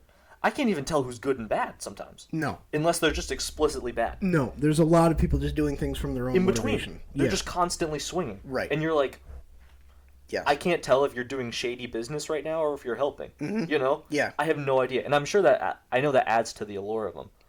Right, that's like part of what makes it fun is that you have no idea what's going on. But still, sometimes it's a little hard to follow. Well, and there's a part of me that almost feels like things will happen. So much is happening. Like you said, there's so much plot that we need to understand. It happens specifically in 1, 7, and 8, where there's so much plot, you cannot look away for a moment, or else you'll miss about 8 important things that you need to know for the rest of the movie. Mm-hmm. And there's a part of me that almost is like, I'm sitting there and I'm watching these things, and I'm like, am I the idiot? Like, am I just an idiot? Or, like, is this movie moving, like, at rates that are not humanly comprehensible? Yeah. And I don't know what it is. Like, is the movie just intellectually written to a point where I can't process it? Or is the movie just, like, overloaded? It's so much. Right. Yet, at the same time, you, like, look at it on a principle scale, and you're like, it's not that much. No. But I'm still so confused. Right. They really dumbed down 1 in a way that 1 was not dumb. No. You remember years ago when Ethan just floated down and took the FBI's list. Like, that's like, they describe it like that's the only thing that happened in that movie. And you're like, I remember being lost several times in that movie. What is a knock list? right. Yeah. Gosh, dude. So I think, so 9-3. I feel like 9-3 is pretty safe. Because it's really just nitpicks that we have. Yes. I think the movie was the perfect ending for that franchise. Yes. You can, we've talked about this before, but there's movies that are perfect because they're perfect for the series they're in or the niche they're in. Yeah. Minecraft was a horrible movie, but in the context of what it was supposed to be, it's like a 4 out of 5. Awesome. Because it delivered on everything it was expected to be. Laughing. It was stupid. It was such a stupid movie. And it was a 4 out of 5 for that reason, because it was stupid. Mm-hmm. Mission Impossible might not be the greatest movie of all time, like this specific one. But for the context of what it contributes to the action genre, what it contributes to its own series, which is even more important, I think it is at least a 9-3. I agree. Yeah. And I think a lot of times I get too bogged down thinking about, like, going actually into the film, okay, what did they do right, what did they do this? Mm-hmm. And sometimes I neglect too much just how did I feel? Yes. And from a how did I feel, I got out of the theater and I thought to myself, because I had seen the Rotten Tomatoes reviews. I had seen a bunch of other people review it. Yeah. And I think the general consensus I saw was it's solid. Yes. Nothing crazy. It's solid. First hour sucks and then it picks up. Yeah. And I went, did I watch a different movie? Because I thought that was incredible. Mm-hmm. I really did. And I couldn't believe it. So I don't know. Anyway. Yeah. Now, I do have, as we start to kind of transition a little bit, I do have one quick hot take that I thought about this movie specifically. About this movie specifically. Okay. That I think would be great for you. Oh. So I'm just going to go ahead and say this. Mission Impossible Final Reckoning is a better released movie than Thunderbolts. You're saying it's a better movie? Or Yes. in terms of the spectacle around its, like, drop, like, its release? Yes. Well, there's a part of me that's like, as somebody who, hey, it's on the shirt. I know. As somebody who adores Thunderbolts, I know. there's a part of me that adores Thunderbolts because I wasn't sure if I would. Yes. Okay. And I think that, like, the satisfaction in being like, oh my gosh, this was as good as I hoped it would be, Yeah. contributes to how good the movie is in my eyes. Okay. Mission Impossible, you went in and you're like, this movie's going to freaking rock, and it did. Yes. Yes. So in that context, you might be correct. I think I'm just saying, personally, more hype around it for me. Mm-hmm. More, definitely, like, excitement going in. And then also just from a standpoint of how I came out feeling after it. Yeah. I totally think it... No, I wouldn't say it blew Thunderbolts out at all. Like, No. nothing close to that. No. But I definitely came out and I was like, better movie. Yeah. You agree? I think I do. Okay. Again, it's like we were just saying. Yeah. Movies are. I would both quantify them as like 9.93 movies, but they're that for multiple different reasons. Yeah. Thunderbolts. I wouldn't go that high on Thunderbolts, but I would go that high. Thunderbolts revived a franchise that everyone was like, this franchise is dead It's in the true. water, and It's next true. year it's supposed to be the biggest thing since sliced bread, and I don't know how we're going to get from point A to point B, and Thunderbolts said, allow us to pave the way. It was more of like a cultural thing Right. versus just as a straight up movie. Right. I would say it wasn't as good. Yeah. And I know it's involved, stakes are huge in that, right? Mm-hmm. But still. No, I would agree with you. And I don't even think I'm just saying that either. I think I would agree with you. Can I get a ranking of your Mission Impossible Absolutely. movies? I want you to kick this off. So we have with us a ranking of all 8 Mission Impossible movies. Can we go bar for bar? I almost want to... Oh, like say it at the same time and then explain? Just like we both give our 8 and then we go down. Do Okay. you want to do it like that? Yeah, sure, Okay. sure. Okay. At 8... Mm-hmm. And this is you said to me yesterday, by the way. I just want to preface this Yes. and build this up for you because Okay. you said there's only one that you really think is a bad movie in the series. Yes. Totally. Okay. Totally. All right. Now, with that being And said, I'll even add to that. There's only one I think is a bad movie. And only 2, my 7 and 8, that I wouldn't want to rewatch. okay. The rest I'd be totally fine rewatching at any point. Okay. Very I'm good. curious if it's the same. Okay. Number 8, I think we're going to agree on this. Mission Impossible 2. Yes. Okay. Yeah, we agree. it's just not a good movie. It's not good. It's just really not good. No. I can't stand the I don't even remember her name. I Oh my can't either. gosh. And I don't can't want to. stand Again, her. I don't want to. Yes. No. 2 hands up. Don't know, don't want 2 to know. hands up. No, we're good. We're good. And Right. Ambrose is not that cool. No. They don't really like the whole opening scene of like the plane crash is kind of cool, but it's still like every Mission Impossible movie starts off with something crazy where you're like, Right. and I remember just kind of, and I still think it hadn't kind of found its footing yet at this point. No. Until 3 and beyond. No. Where you're like, this is Mission Impossible. Well, you have... I don't even remember who did the first one. I don't know who directed that one. But then you have that, and that was more, like we said, America's answer to James Bond. Yeah. And then you have MI2, where they got, what's his name, John Woo? He's like Yes. he's notorious for, like, hand-to-hand combat, like, almost like more, like very physical action movies, which is great for just And it about any was. franchise other than Mission Impossible, Yes. because it's not about just the hand-to-hand combat. Yeah. But when that's the whole spectacle of the thing. And that's what it felt like. It feels like Ethan's a lot different character in that movie. He's very cocky. Mm-hmm. He's very He's like a womanizer. Yeah, very anti the guy you see later on. Right. Where all he's about is just protecting the people he cares about. In this, it feels a bit more like But, I guess I'll save the world again. Yeah. I guess I'll save the world. This is the chick I find hot, so let me. Yeah, you know? exactly. Yeah. Okay. Do you want to give me a 7?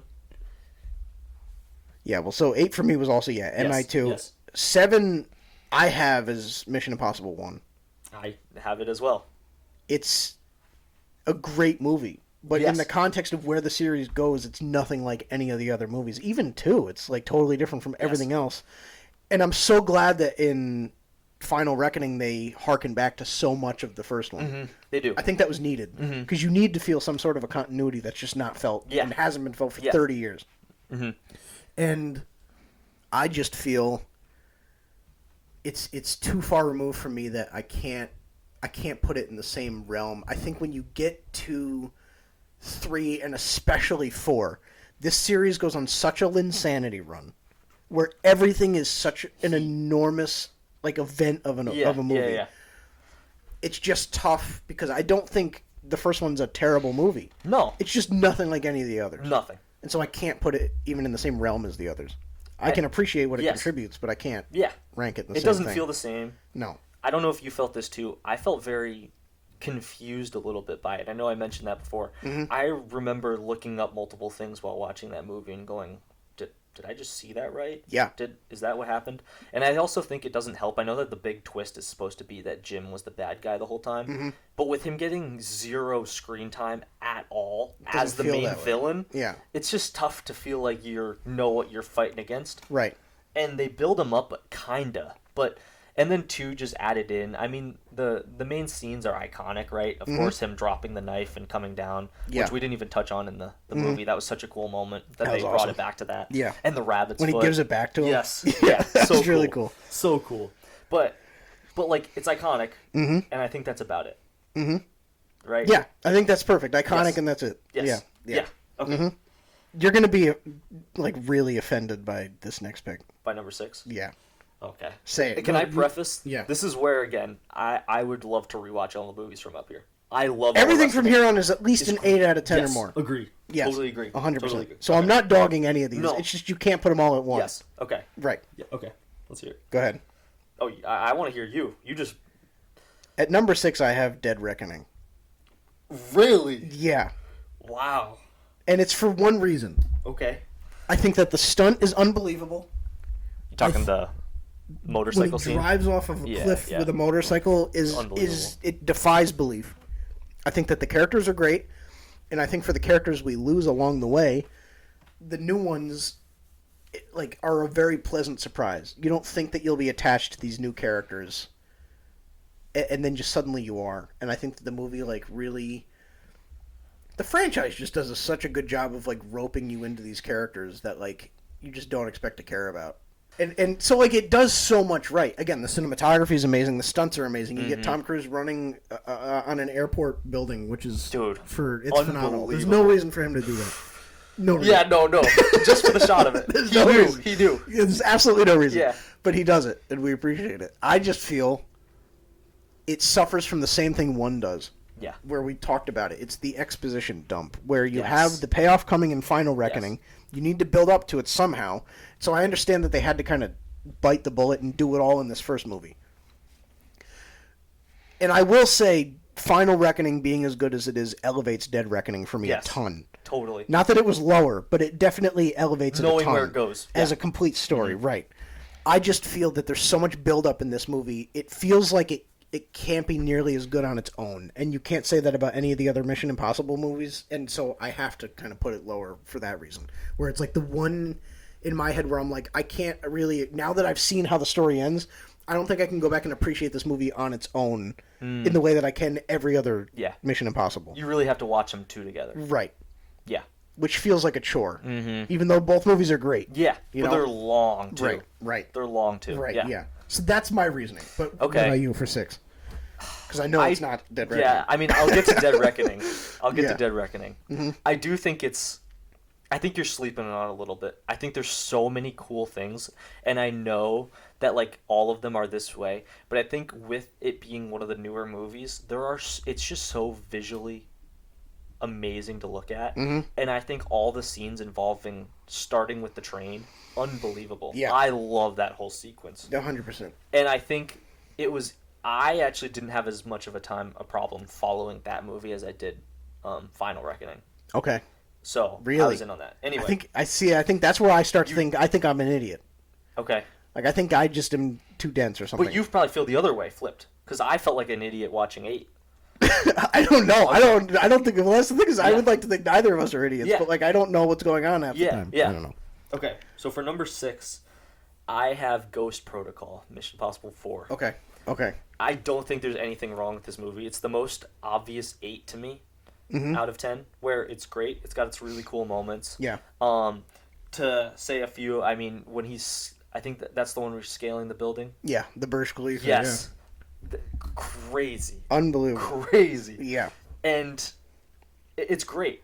I don't think Hendrix is that great in that movie. I had high hopes. I think he's okay. Okay. I think he's okay. But I think that hurts the movie a bit. I think overall, there's nothing that, like, when I watched that movie, I went like, man, I'm still thinking about that. Mm-hmm. But I also was like, I enjoyed myself. So that's why I got that in 6. Okay. You want to do 5? Yeah. 5 is going to hurt you a lot. And I know this. There's not much I know at all about what you like with Mission Impossible. But number 5 is Mission Impossible 3. Dude. Dang it, dude. Son of a gun. Yep. Golly. Yep. All right, walk me through. I'm really expecting you're going to be putting that at 1 or 2. So okay. We'll see. We'll see. But I just know you. Anyway. Walk me through. I think it's really good, and I know exactly why you like it. Mm-hmm. It is so good with the specific things it does, and that was the first time so far watching through Mission Impossible that my jaw dropped. Yes. When he shoots, what's her name? Jane. She's on screen so many times I forget. Dude. Anyway, I'm blanking. When he shoots Ethan's wife, what you thought? I couldn't believe it. I just think because of those couple cool moments, I feel like you are gassing it up a little bit more. Julia. I also think at the end scene, some of the close combat fight scene stuff was really well done. Yeah. And again, fantastic movie. Mm-hmm. And I'd like to go ahead and say as well, as much as I keep putting caveats, I think Ghost Protocol, those 3 in a row for me are very solidified. I could honestly take my 5 through 1 and I could randomize them and be okay with it. Yes. Yeah, that's so good absolutely the impression I feel. Yeah. Yeah. So it's not a hate. Like 5 shouldn't be a thing at all. Right. I just think the other movies are a little better. Yeah. That's fair. That's fair. Here's my problem. When I'm going into a movie, it's almost like I want this movie to give me a reason to freaking care. Okay. And so I think because of how unemotional the first 2 were, when they finally took emotion and just tossed it in your face, I think that there was a part of me that was like, oh, I'm all in on this. Okay. Like Ethan, it just felt so tonally different. Yeah. Even in the opening sequence when they're having the dinner party and he gets the call to join the IMF again.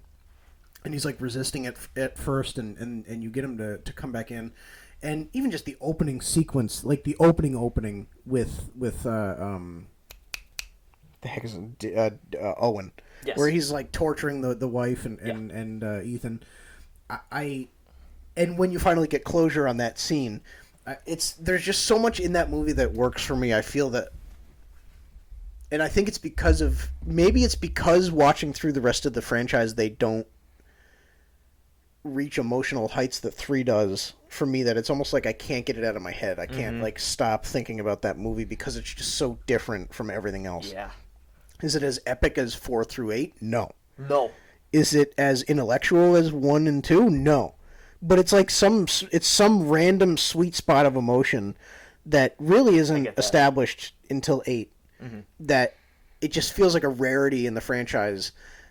I don't know. I love it. There's no enormous. There is the scene where he jumps off the skyscraper or whatever, and really cool. It is pretty cool. But there is no jaw dropping stunt in that movie. But it just felt like the emotion of it. If nothing else, it gave us a reason to care about Ethan that I feel stuck through the rest of the franchise. I agree. You knew, even if they're not on screen, this guy has people he cares about. I felt like 3 was more of an origin story than 1. 100%. Yeah, it felt like the On Stranger. It felt like the On Stranger Tides to Pirates, where it's all right, well, Jack is separate from all these other characters that we love, and from what made the Pirates movies great, and the movie's not as good. However, it establishes enough about his character that you're I can't wait for the next one. You know what I'm saying? Yeah, I almost can't stop thinking about 3, and I haven't been able to for that reason. I love it for the emotional gravitas that it adds to the franchise that otherwise doesn't have it. Okay. Okay, now 4. Yes. Give me that. I'm gonna say. Oh no! Did I give you my 5? I think my 5 was Ghost Protocol. Okay. So we're pretty close. Yeah, we're pretty close. The same ballpark. Yeah, the stunt is unbelievable. The Burj Khalifa, and I love the addition of Jeremy Renner to the franchise. I think he's great. I wish he had stuck around. I wish he was in 8. And I think it's because of the thing that happened with his legs, his accident or whatever. It kind of like put a thing. But I loved his character. I felt like too much money now. I know, dude. Did you see that with Hawkeye season 2? Anyway, but they like cut his paycheck in half or whatever. Yeah. I just feel like he worked very well with the rest of the team. Is that the movie where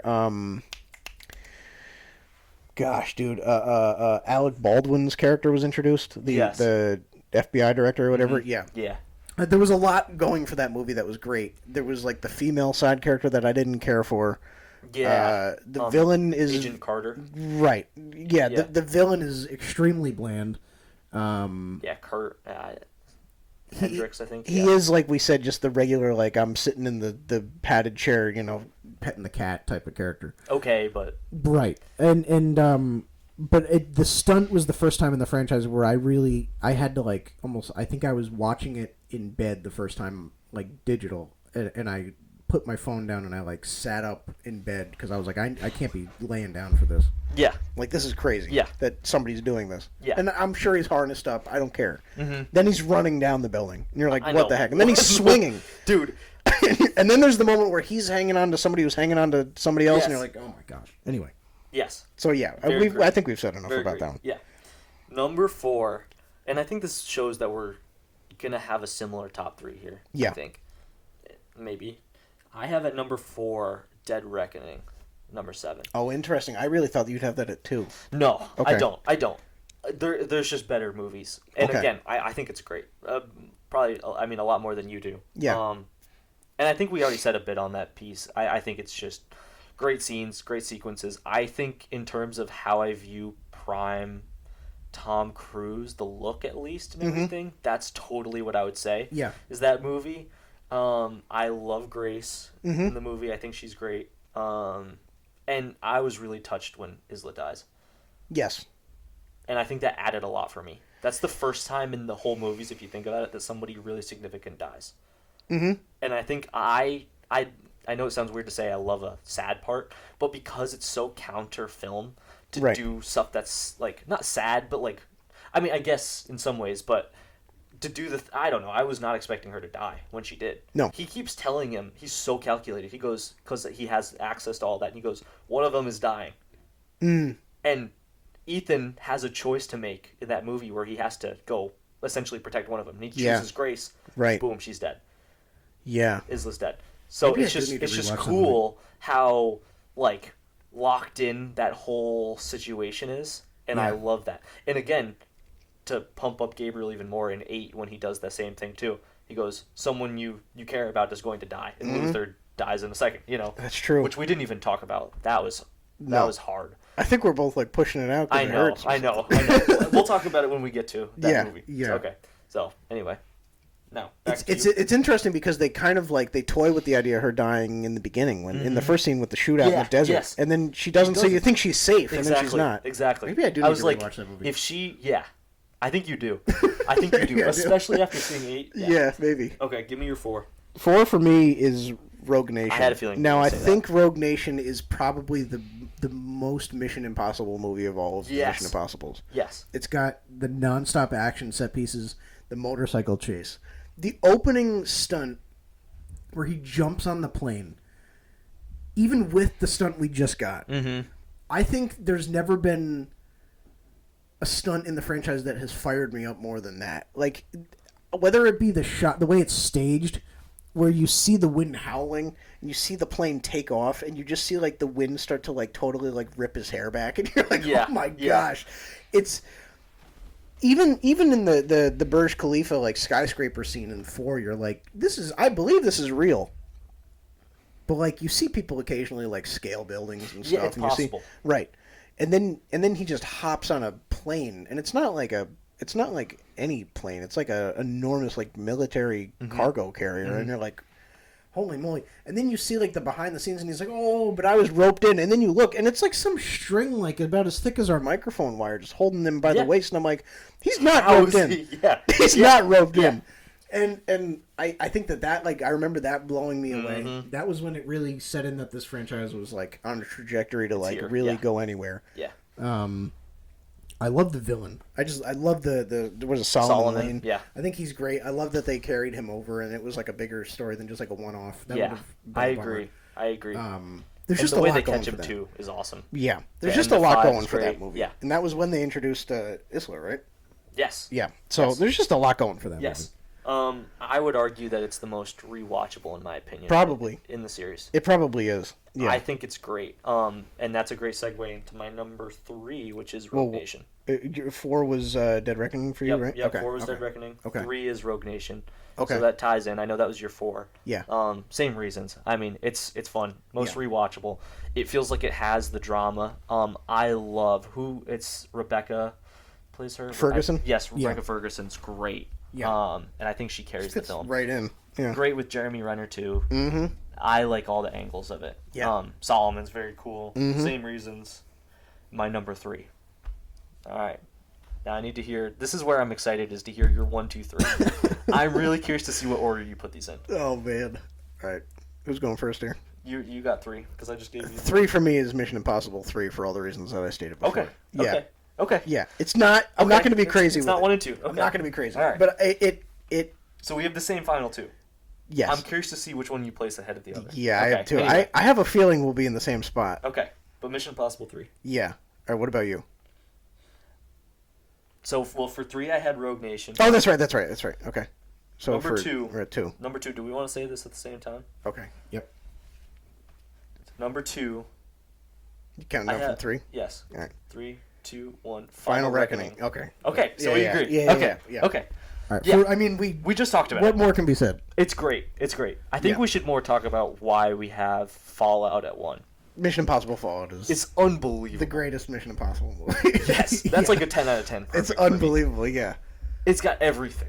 Everything. Yeah. And the continuation from Rogue Nation, I love that. Yeah. I think that's the one thing that sometimes they miss in the movies is having that slight extra dynamic of a story continuation. Yep. For a franchise that has 8 films, it's tough that there's not much continuation. And that part's so good. Mm-hmm. So good. And they don't really... You kind of piece it together over the first, 30 minutes that this is, a continuous story from 5. And it's cool to come to those realizations. Yes. The spots, man. Oh, my gosh. Henry Cavill. he's such a perfect... So cool. He's such a perfect addition to this franchise. And, you see, when he was in that movie...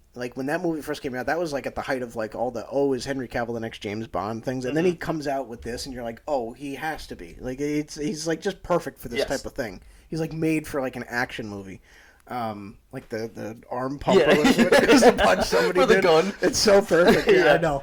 Oh my god, so good. And he just becomes, even though he isn't. It's not like he's the equal to Tom Cruise. No, or Ethan Hunt. He becomes the.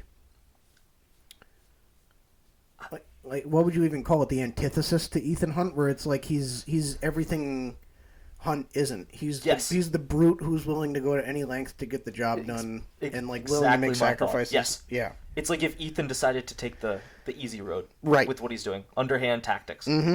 I also think that this movie is the most clever with the classic mask reveal. Yeah.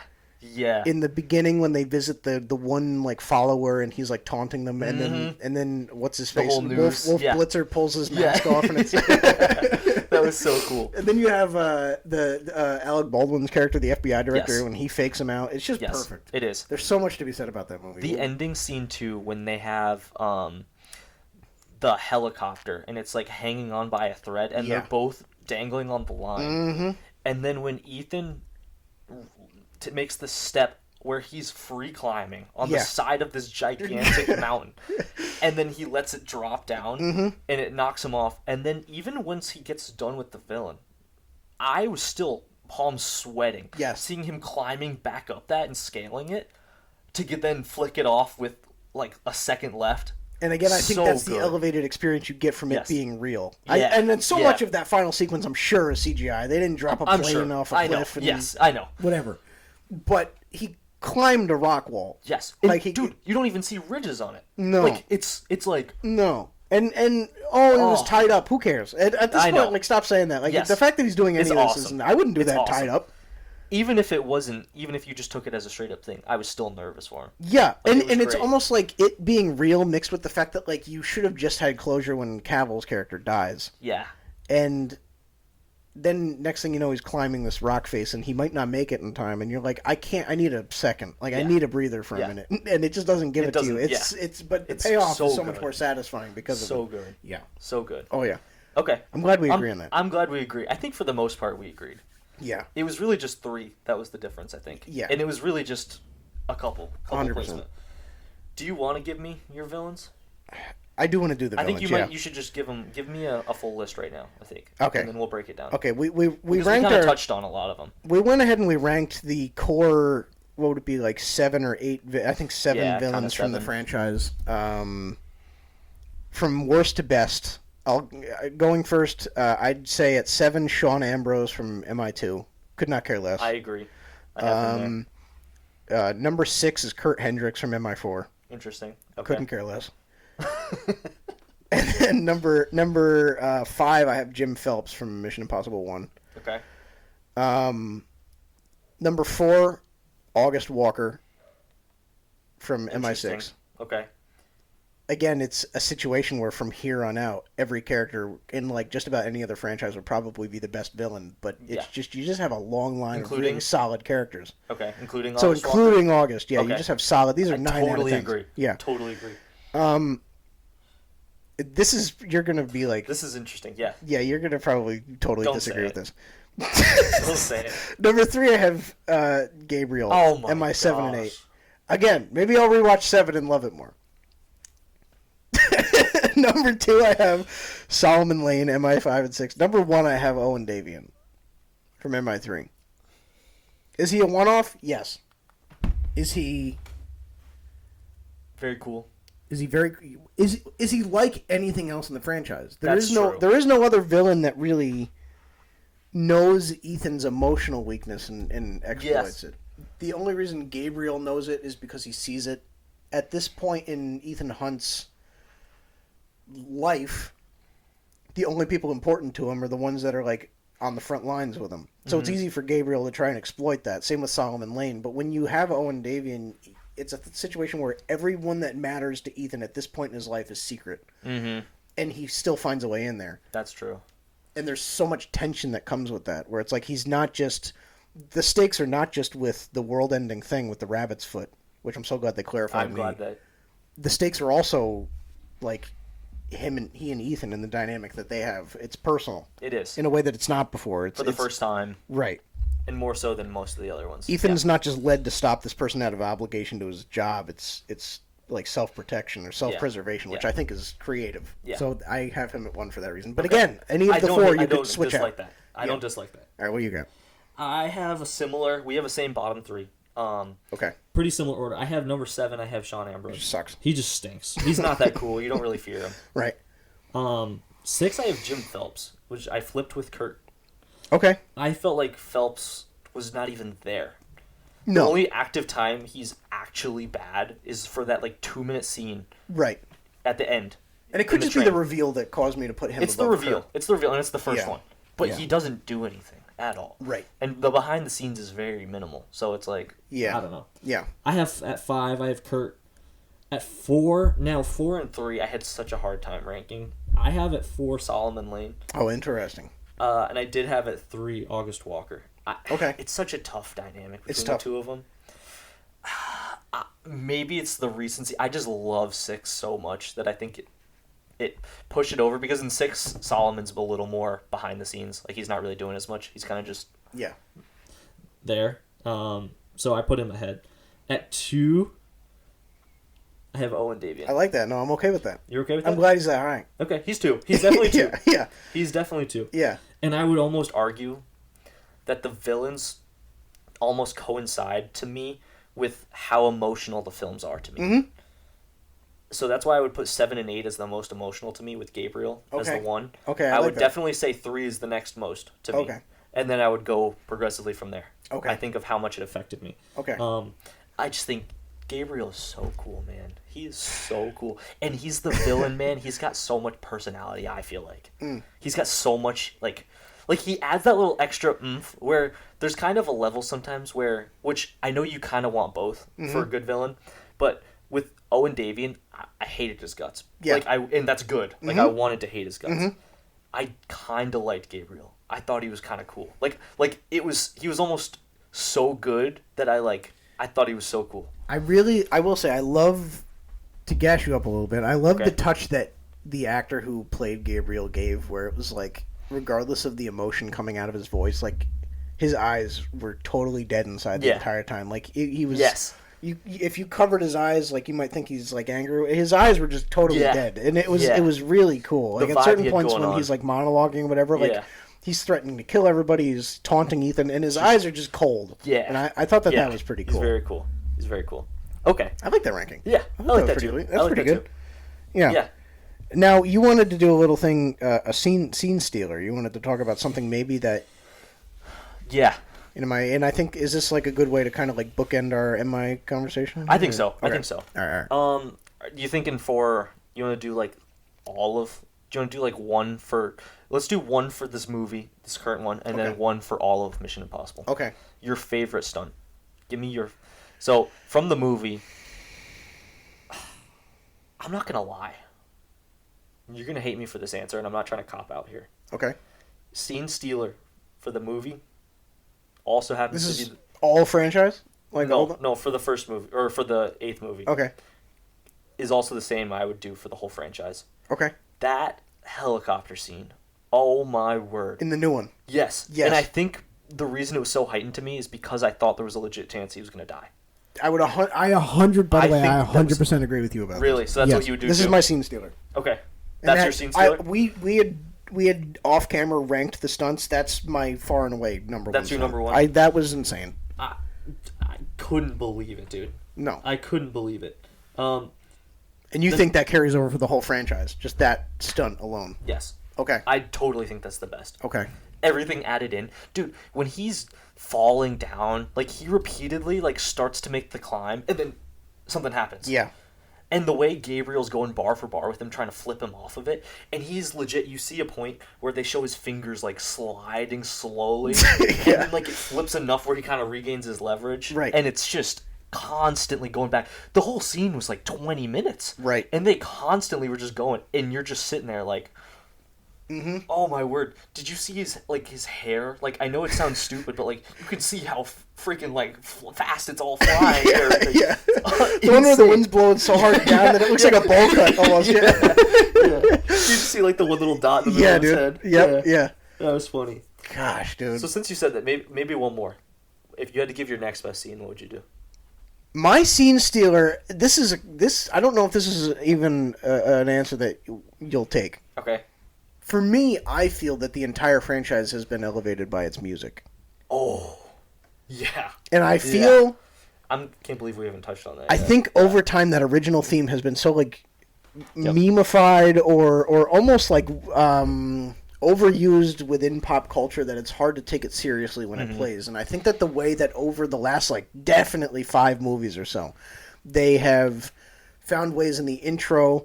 throughout like suspenseful moments, even throughout like 8, where like every time there was like a transition, it was like the da da da. It was just like slow and ominous. And in like 4 and 5, like when he's scaling the building, it's like dun dun dun. When he's like there's been so many creative ways they've kind of taken that theme and like flipped it on Changed its it head, each time, but switched made up. it, and really allowed each movie to have its own personality from the get-go, when all you have to go off is the music. They've really taken the same tune and made it unique for each one, and I think that being able to carry a theme that's not overly serious and make it into something that could be ominous, that could be suspenseful, that could be exciting or exhilarating, like it's I think that for me steals the show when you're looking at like the overarching idea of like the whole franchise, just like how the music impacts, and you could say that about any franchise, but especially this one, since the theme, in and of itself, if you were to go on Spotify and just search the Mission Impossible theme, is not a very serious theme. No, it's not. You said this to me a couple weeks ago, just about other movies that do similar things, and that was one of the other things I was specifically listening for with 8. But like when you get in the Avengers movies, when it'll be like some sort of hint, like when Cap comes back finally, and you'll hear the slow like da da da da da. Yeah. But like it's like not the full theme. Like you just hear little like hints where you're like, it kind of makes your hair raise, you know, and you're like. Yeah. Hold on. 100%. So, and they did such a good job with that across the board. This movie included, definitely, where it's just that slow, you know, you start to hear it and you're like, yeah, man. And it almost works so much more. You know how we talk about with like Christmas? It almost, like the buildup is almost better than the actual day. Yeah. It almost feels like it works more for me when they play just like the notes of it, like I think I totally agree. Than the actual just song. Yes, you know, like in the beginning of this one where it's like the drums where it's like boom, boom, yeah, and it's like you know it's the theme, but again they're only like you said doing like 3 or 4 notes and like the whole like whatever. It's just such a good build up. Gosh, such a good build up. And we're both suckers for like the movie like soundtracks and stuff. Yeah. So oh my goodness, I know, man. Yeah. What are you feeling? Are you feeling good? I feel good. I feel like that's a pretty good encompass. Gosh, so, dude. That was a first episode, right? First one in the books. I'm feeling pretty good. Books. Man. So, goal is to shoot to be back for what's next? What do we got next? Jurassic Park now? We have Jurassic. We could do like this. We have some discussions in the books about like just general cinema, live action stuff, and a lot of stuff coming up. So, but the next movie should be like either. I don't know if you care to see Karate Kid. It could be like Karate Kid or like How to Train Your Dragon. We'll see what we're talking about. We'll figure it out. Yeah. Got a lot coming up. Yes. All coming. Oh, my goodness. All coming fresh. There's nobody I'd rather do the pod you're looking for with. I'll tell you that. Oh, my goodness. What a time. Man, what a time to be alive. All right. Thank you for watching. What are the socials? It's the pod you're looking for everywhere, right? The pod Instagram, YouTube, TikTok. TikTok, huge. That's going to be the one. Oh, my goodness. Feel free to follow us wherever.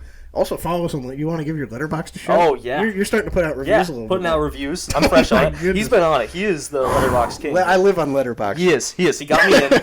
So I've seen a lot more movies that are on there. But yes. Oh yeah. What's your handle on that? Is it Boflows? BO Flows. So. Is there a number or anything, or just Boflows? That's it. Boflows. That's it. And then mine is just Samuel Kondracki. SAMUEL KONDRICKI. Yeah. You can find us both on Letterboxd. We're always on there, and yeah. All right. All right. That's it. It's a wrap. See you later.